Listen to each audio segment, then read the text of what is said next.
Today marks the second day of school of the new school year in Uvalde. And as students head back to class, there are new developments surrounding the investigation into the massacre at Robb Elementary. Yeah, the state inspector general is now looking into the way 5 DPS officers responded to that shooting.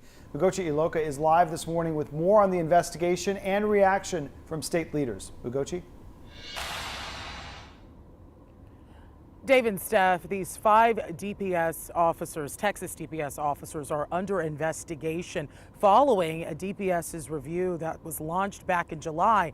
And the Inspector General's office will actually help decide if they violated any policies during the Uvalde shooting response and could recommend disciplinary action. News of this investigation coming the same day DPS released a letter from July stating the DPS officers have been instructed to treat any person who fires a weapon at a school as an active shooter until he is neutralized. That person can never be treated as a barricaded subject. You may recall the Uvalde shooter was treated that way as the rampage dragged on. State Senator Roland Gutierrez, outspoken about the police response, reacted to this news last night. The DPS has confirmed to me that 5 of its officers have been referred to the State Inspector General's office for a review as to their actions on May 24th. My concern about all that is the manner in which all this is being done. I mean, I've been saying this for months now, is that we need to be more transparent.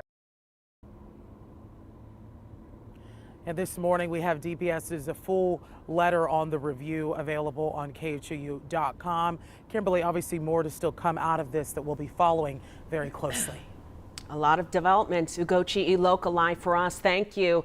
As students in Uvalde make the transition back to school, many parents say even with added security, the typical back to school excitement no longer existed, especially for those 21 families who lost a loved one. Uzziah Garcia's uncle, Brett Cross, shared a picture of his ashes, saying this is Uzziah's first day of school picture.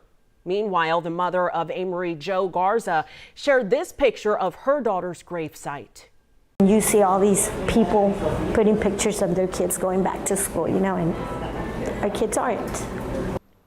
Some Uvalde families chose not to send their kids in person and opted for virtual learning instead.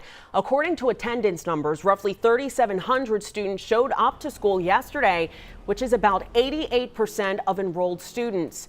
For more on Uvalde-like changes the district has made or ways you can support the community, just text the word Uvalde to 713-526-1111.